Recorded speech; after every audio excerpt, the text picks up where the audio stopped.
Tout en bas, au ras du sol, côtoyant les rigoles et le caniveau, le peuple, autrement dit les masses laborieuses qui sont nous, avec leur lot d'emmerdes quotidiens et qui croient encore à l'illusion de la démocratie et à la mascarade de l'élection.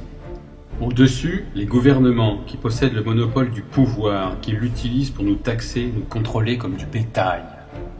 Au niveau supérieur, les grandes entreprises, les multinationales qui contrôlent les gouvernements et dirigent réellement le monde.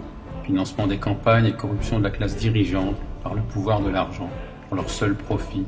Sans elles, les politiques et les partis n'existeraient pas. C'est ce qu'on appelle la corporatocratie. Pour prendre possession des ressources mondiales et contrôler les marchés, ces grandes entreprises se financent auprès des grandes banques, le cartel bancaire, Wall Street, la City, qui leur prêtent à des taux préférentiels au détriment de l'emploi et des salaires. Au-dessus, les banques centrales internationales, BCE, la Fed, détenues par des capitaux privés, qui impriment la monnaie papier et dictent leurs lois aux nations. Ce sont elles qui imposent le taux de réserve fractionnaire aux banques commerciales qui nous font payer des intérêts sur de l'argent créé ex nihilo. La BCE est totalement indépendante et a pour seule mission de réguler l'inflation. Et l'inflation se paye en chômage. Au-dessus encore, à un niveau international, les banques centrales utilisent le FMI et la Banque mondiale pour créer plus d'argent et exploiter les ressources des pays auxquels elles prêtent, les conduisant à la faillite et à l'anéantissement, au nom de l'équilibre monétaire international.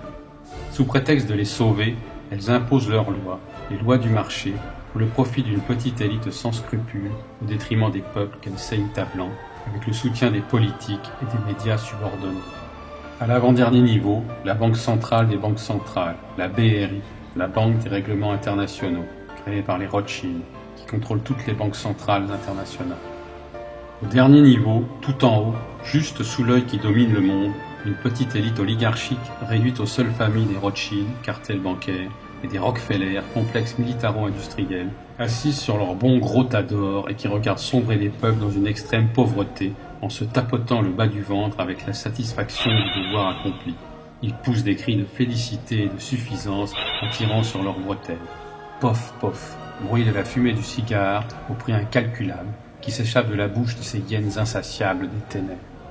Et tout en haut, au niveau de l'œil qui veille sur le monde, ces familles, membres des Illuminati, une organisation secrète née en 1970-76, à l'initiative de Meyer Amschel Rothschild, qui aurait convoqué Adam Weishaupt, afin de restaurer l'ordre des Illuminés de Bavière, affirment certains, œuvrent dans l'ombre depuis des générations pour l'avènement d'un nouvel ordre mondial et l'anéantissement des peuples de ce monde à leur seul profit.